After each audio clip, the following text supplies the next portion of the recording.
महाशिवरात्री व्रताचे नियम. ही कामे चुकून सुद्धा करू नका, तरच तुमचे व्रत हे संपन्न होईल. नमस्कार, तुम्ही पाहत आहात क्रांती मराठी. आजच्या व्हिडिओमध्ये मी तुम्हाला महाशिवरात्रीचे व्रत करत असताना आपण कोणत्या नियमांचे पालन केले पाहिजे, कोणत्या चुका टाळल्या पाहिजेत याची माहिती देणार आहोत. तेव्हा व्हिडिओ पूर्ण पहा. चॅनलवर नवीन असाल तर सबस्क्राईब करा. महादेवांची कृपादृष्टी आपल्यावर सतत राहावी असं जर तुम्हाला वाटत असेल तर व्हिडिओच्या कमेंटमध्ये ओम नमः शिवाय असे लिहायला विसरू नका. चला तर मग आपण या व्हिडिओला सुरुवात करूया. दरवर्षी माघ महिन्यातील कृष्ण पक्षातील चतुर्दशीला महाशिवरात्री ही साजरी केली जाते. यावर्षी 8 मार्च 2024 रोजी महाशिवरात्री आलेली आहे. तुम्ही वर्षभरामध्ये जितके काही सोमवार करता किंवा महादेवांची जी काही व्रतवैकल्य वर्षभरामध्ये आपण करत असतो त्या सगळ्या व्रतांचं पुण्य आपल्याला फक्त एका महाशिवरात्रीचे व्रत केल्यामुळे मिळत असते. त्यामुळे प्रत्येकाने महाशिवरात्रीचे व्रत हे जरूर केले पाहिजे. गंगेच्या प्रत्येक थेंबाइतकी पवित्र ही महाशिवरात्रीची तिथी असते. ज्या मुलींचा विवाह जमायला अडचण येत आहे किंवा बऱ्याच दिवसापासून ज्या मुलींना स्थळ बघतायत, ज्यांना इच्छुक असा वर मिळत नाही किंवा मुलं जरी असली तरी पण त्यांचा विवाह जमत नसला, त्यांना इच्छुक अशी वधू मिळत नसेल तर त्यांनी सुद्धा महाशिवरात्रीचे व्रत हे जरूर करावे. लवकरच त्यांच्या विवाहाचा योग सुद्धा जुळून येईल. महादेवांना भोळे महादेव असे म्हटले जाते.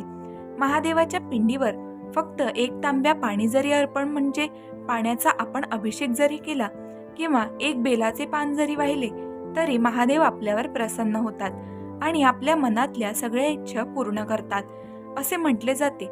पण महादेवाची पूजा करताना नियम सुद्धा तितकेच कडक आहेत आणि त्या नियमांचे पालन आपण जरूर केले पाहिजे. त्या नियमांचीच माहिती आता मी या व्हिडिओमध्ये तुम्हाला देणार आहे.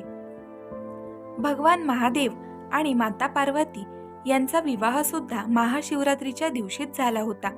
त्यामुळे या तिथीला अनन्यसाधारण असे महत्त्व प्राप्त झालेले आहे. महाशिवरात्रीच्या दिवशी भगवान महादेवांना प्रसन्न करण्यासाठी महादेवाच्या पिंडीवर किंवा महादेवाच्या मंदिरामध्ये भरपूर गोष्टी या अर्पण केल्या जातात. त्यामध्ये धोत्र्याची फुलं, पांढऱ्या रंगाची फुलं, त्याचबरोबर एरंडाचे फळ असेल, बेलाची फळं, बेलाची पानं, वेगवेगळ्या झाडांची पानं, फळं सुद्धा अर्पण केली जातात. महादेवांना रुद्राभिषेक करण्यासाठी दुधाचा वापर केला जातो, दह्याचा वापर केला जातो, पंचामृताचा त्याचबरोबर मधाचा सुद्धा वापर केला जातो. पण हीच पूजा करत असताना नकळतपणे आपल्याकडून काही चुका घडतात ज्या आपण अजिबात केल्या नाही पाहिजेत किंवा काही चुकीच्या गोष्टी महादेवाच्या पिंडीवर अर्पण केल्या जातात ज्या महादेवांच्या पूजेमध्ये पूर्णपणे वर्जित आहेत. त्यामुळे महादेव आपल्यावर क्रोधित होऊ शकतात. महादेव जितके भोळे आहेत, जे त्यांच्या एकदम साध्याशा पूजेने प्रसन्न होतात, तितके ते लवकर क्रोधित सुद्धा होतात. त्यामुळे काही नियमांचे पालन आपण जरूर केले पाहिजे. यातला सगळ्यात पहिला नियम, महाशिवरात्रीच्या दिवशी जास्त वेळ झोपून राहू नका. शक्यतो पहाटे किंवा सूर्योदयापूर्वी उठण्याचा प्रयत्न करा. महिलांनी या दिवशी केस धुतले तर चालतील. अंघोळ करण्यासाठी सर्वांनी या दिवशी काळ्या तिळाचा वापर करावा. अंघोळीच्या पाण्यामध्ये काळे तीळ टाकून अंघोळ करावी. यामुळे तुमच्या घरामध्ये जर काही पितृदोष असेल किंवा कालसर्प दोष असेल तर तो निघून जाईल. त्यामुळे महाशिवरात्रीच्या दिवशी अंघोळ करताना तुम्हाला काळ्या तिळाचा वापर हा करायचा आहे. महाशिवरात्रीच्या दिवशी तुम्ही पांढऱ्या रंगाचे किंवा लाल रंगाचे कपडे घालू शकता. काळ्या रंगाचे कपडे या दिवशी अजिबात घालू नका. यानंतरचा पुढचा नियम म्हणजे महाशिवरात्रीच्या दिवशी गहू, तांदूळ, मैदा किंवा अंमली पदार्थ हे अजिबात खायचे नाहीत. ज्यांना एखाद्या पदार्थाचे व्यसन असेल त्यांनी महाशिवरात्रीचे व्रत करत असताना व्यसनी पदार्थ देखील खाऊ नयेत. कोणत्याही गोष्टीचे व्यसन करू नये असे व्रत असो वा नसो, व्यसन करणे हे आपल्या शरीरासाठी कधी घातक आहे. पण प्रत्येकाने आपापल्या आरोग्याची काळजी ही स्वतः घ्यायला हवी आणि व्यसन करणे हे टाळले पाहिजे. यानंतरचा तिसरा नियम असा आहे, महादेवाच्या पिंडीवर हळदीचा आणि कुंकवाचा वापर अजिबात करू नये. कारण महादेवाची जी पिंड आहे ती पुरुष तत्वाचे प्रतीक आहे. हळद आणि कुंकू हे सौभाग्याचे प्रतीक आहे. हळद महिला वापरतात आणि कुंकू सुद्धा महिला आपल्या पतीचे दीर्घायुष्य वाढावे म्हणून लावत असतात. आणि भगवान महादेव जे आहेत ते सहारक आहेत, म्हणजे दृष्टांचा ते संहार करतात, आपल्या संकटांपासून वाचवतात. त्यामुळे महादेवांच्या पिंडीवर हळदी कुंकू वाहायला जात नाही. दुसरे कारण असे आहे, महादेवांनी वैराग्य अवतार धारण केला होता, म्हणजे गोसाव्याचा अवतार धारण केला होता. त्यामुळे त्यांच्या पूजेमध्ये फक्त चंदन, भस्म याच गोष्टींचा वापर केला जातो. त्यामुळे महादेवाच्या पिंडीवर जर तुम्ही हळद कुंकू वाहत असाल तर या चुका इथून पुढे तुम्ही अजिबात करू नका. यानंतरचा चौथा नियम असा आहे, महादेवाच्या पिंडीवर जेव्हा आपण अभिषेक करतो, मग तो दुधाचा असो, दह्याचा असो, पंचामृताचा असो, पाण्याचा असो किंवा मधाचा असो, कोणत्याही गोष्टीचा जेव्हा आपण अभिषेक महादेवाच्या पिंडीवर करत असतो तर त्यासाठी तुम्ही दुसऱ्या एखाद्या भांड्याचा वापर करा किंवा आपल्याकडे जो तांब्या असतो त्याचा वापर करा, पण शंखाचा वापर अजिबात करू नका. शास्त्रानुसार शंखाचा वापर महादेवाच्या पिंडीवर अभिषेक करण्यासाठी पूर्णपणे वर्ज्य आहे. शिवपुराणातल्या एका कथेमध्ये असे सांगितले आहे की शंखचूड नावाचा एक असुर होता, एक राक्षस होता, आणि या राक्षसाचा वध महादेवांनी केला होता. त्यामुळे शंखाचा वापर महादेवांच्या पूजेमध्ये पूर्णपणे वर्ज्य आहे. तुम्ही जर आतापर्यंत कधी महादेवांवर अभिषेक करण्यासाठी शंखाचा वापर केलेला असेल तर तुम्ही महादेवांच्या चरणी क्षमा करा आणि इथून पुढे अशी चूक अजिबात करू नका. कारण आपल्याकडे पूजेमध्ये जो काही शंख असतो तर हा शंख या शंखचूड नावाचं प्रतीक आहे. तुमचा प्रश्न असा सुद्धा येईल की मग विष्णूच्या पूजेमध्ये किंवा महालक्ष्मीच्या पूजेमध्ये आपण शंखाला इतके महत्त्वाचे स्थान का देतो? तर शंखचूड नावाचा जो असुर होता, राक्षस होता, तो भगवान विष्णूंचा भक्त होता. त्यामुळे विष्णूंच्या पूजेमध्ये शंखांचा वापर केला जातो. यानंतरचा पाचवा नियम असा आहे की महादेवाच्या पिंडीवर किंवा महादेवांच्या पूजेमध्ये तुळशीच्या पानांचा, तुळशीच्या मंजिरीचा वापर अजिबात करायचा नाहीये. महादेवांच्या पूजेमध्ये तुळस ही पूर्णपणे वर्ज्य आहे. बरेच जण महादेवांची पिंड तुळशीच्या कुंडीमध्ये नेऊन ठेवतात, तिथे जाऊन पूजा करतात, पण असं अजिबात करू नका. तुळशीच्या कुंडीमध्ये महादेवाची पिंड अजिबात ठेवू नका. पूर्णपणे ते वर्ज्य मानलं गेलेलं आहे. ही चूक तुम्हाला टाळायची आहे. महादेवांच्या पिंडीवर किंवा महादेवांच्या मंदिरामध्ये तुम्हाला चाफ्याची फुले, त्याचबरोबर केवड्याची फुले, केतकीची फुले अजिबात वाहायची नाहीये. महादेवांच्या पूजेमध्ये या सर्व गोष्टी वर्ज्य मानल्या गेलेल्या आहेत. आता पुढचा जो नियम मी तुम्हाला सांगणार आहे तो अतिशय महत्त्वाचा नियम आहे. या नियमाचे पालन प्रत्येकाने केलेच पाहिजे.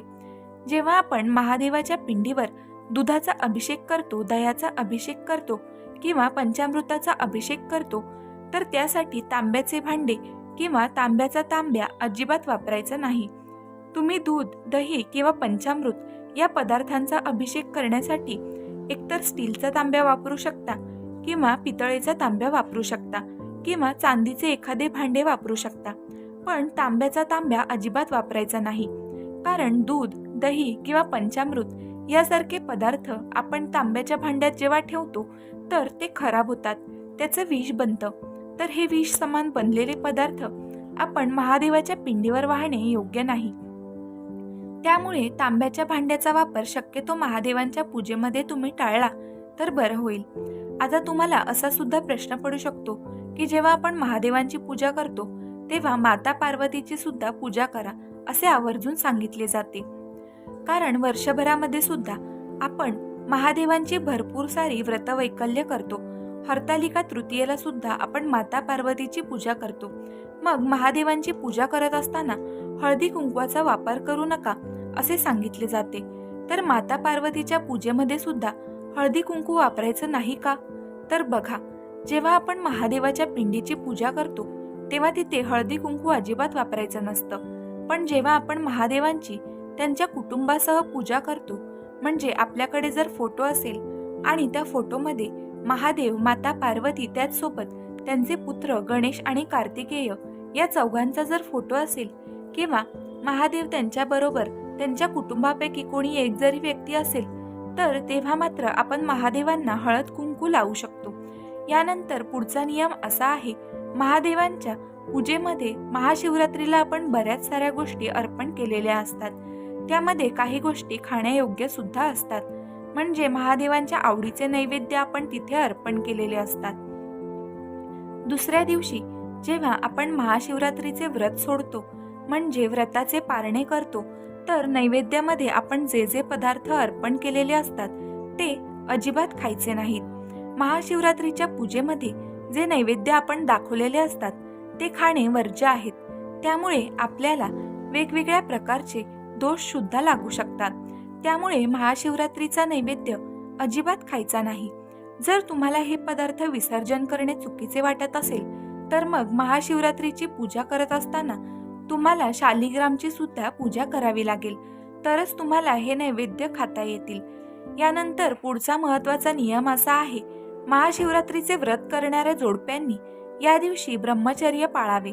महाशिवरात्रीचे पुढचा नियम असा आहे, ज्या दिवशी तुमचे महाशिवरात्रीचे व्रत असेल, उपवास असेल, त्या दिवशी तुम्हाला दिवसभर झोपायचं नाहीये, तर या दिवशी झोपणे सुद्धा वर्ज्य आहे.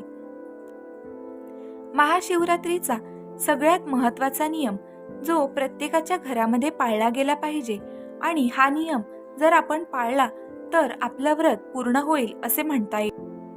महाशिवरात्रीच्या दिवशी आपल्या घरातलं वातावरण एकदम प्रसन्न ठेवावं. आपल्या घरामध्ये स्वच्छता ठेवावी.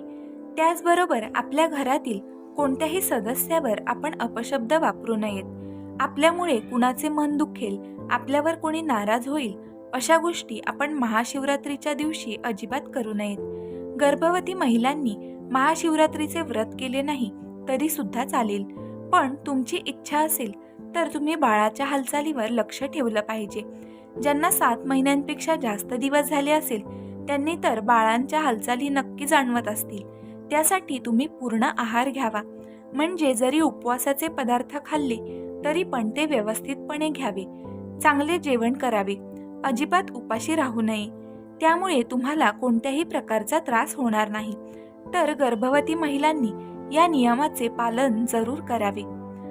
महादेवाच्या पिंडीवर बेलाची पानं अर्पण करत असताना ती विषम संख्येमध्ये अर्पण करावी.